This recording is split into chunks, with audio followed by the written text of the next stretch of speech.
Hello friends, my name is Tushar Saini और मैं भी कुछ एग्ज़ाम्स की तैयारी करता हूँ। तो मैं आपको आज एक प्योरली एनालिसिस एक रिव्यू देने वाला हूँ आरआरबी ग्रुप डी एग्ज़ामिनेशन। मेरा एग्ज़ाम था आरआरबी ग्रुप डी का 10 अगस्त को सेकंड शिफ्ट में चंडीगढ़ मोहाली में मेरा सेंटर था। तो क्वेश्चन पेपर की अगर बात करें तो भाई पेपर का लेवल एकदम बेहतरीन, एक शानदार पेपर से क्वेश्चन, एक शानदार लेवल आ रहा है पेपर का। अगर मैं बात करूँ स्टार्टिंग में साइंस की, तो भाई साइंस के एक सिंपल क्वेश्चन तो बिल्कुल नहीं है। 25 में से 10 क्वेश्चन आप हटा दो, बाकी ये क्वेश्चन एक लेवल अप क्वेश्चन है। तो मतलब आप क्वेश्चन के अगर ऑप्शन पढ़ोगे ना तो आपको लगेगा कि चारों ही ऑप्शन सिमिलर हैं। किसी भी चीज़ को सिंगल वे में उसने पूछा ही नहीं है, बिल्कुल डिटेल में जाकर पूछा है। मैं एक साइंस की टीचिंग भी कराता हूँ, पिछले 4-5 साल से एनसीईआरटी की बुक्स को मैंने पढ़ा है। तो मैं अभी साइंस में जो है अपने लगभग 23 क्वेश्चन मान के चल रहा हूँ, 22-23 शायद मैंने करे होंगे जो सही होंगे।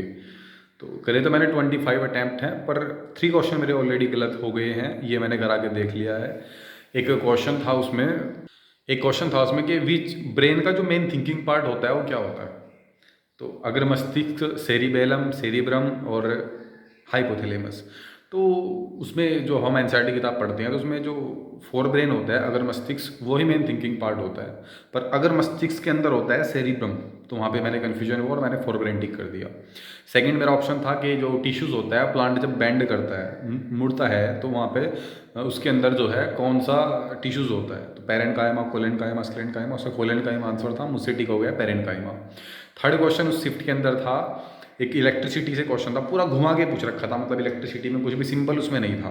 एक तो सिंपल क्वेश्चन था कि जब आप रेसिस्टेंस को जोड़ोगे सीरीज कॉम्बिनेशन में तो क्या होगा। सीधी सी बात है, जब हम सीरीज में जोड़ेंगे तो रेसिस्टेंस बढ़ेगा और करंट मिनिमम हो जाएगा। लेकिन एक क्वेश्चन बहुत डिफिकल्ट था, वो शायद मेरा गलत हो सकता है। और कहने की बात यह है, एकदम बिल्कुल डीप लेवल का साइंस पूछ रखा है, बेहतरीन लेवल का। और 10-12-15 क्वेश्चन तो कोई भी कर देगा भाई, लेकिन 20 क्वेश्चन तक पहुंचना अपने आप में चैलेंजिंग है।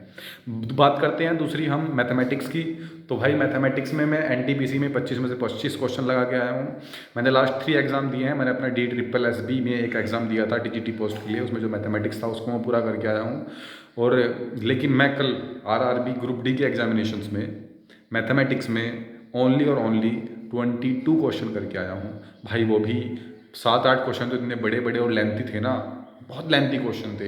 A+B के whole cube based lengthy question, under root वाला एक lengthy question, profit and loss बड़ा गजब क्वेश्चन भाई। 5 वस्तु को यदि आप 5 पेन को बेचते हो 50% के लाभ पर, पूरा मतलब डिफिकल्ट लेवल का पेपर था भाई। 18 क्वेश्चन तो कोई भी बना ले, लेकिन उससे ऊपर के क्वेश्चन पे जाना अपने आप में चैलेंजिंग था। मैंने एक था उसमें बहुलक एक था उसमें मीडियन माध्यिका से सवाल, पूरी टेबल दे रखी थी। और एक था माध्य से क्वेश्चन।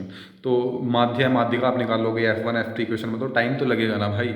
और रीजनिंग के भी 30 क्वेश्चन आ रहे हैं और वो बिल्कुल एनटीपीसी लेवल के आ रहे हैं। एनटीपीसी लेवल मतलब उसमें भी आपको टाइमिंग लगाना पड़ेगा। उसके बाद फिर करंट अफेयर भी ठीक ठाक आ रहा है, क्वेश्चन को पढ़ने के लिए टाइमिंग चाहिए।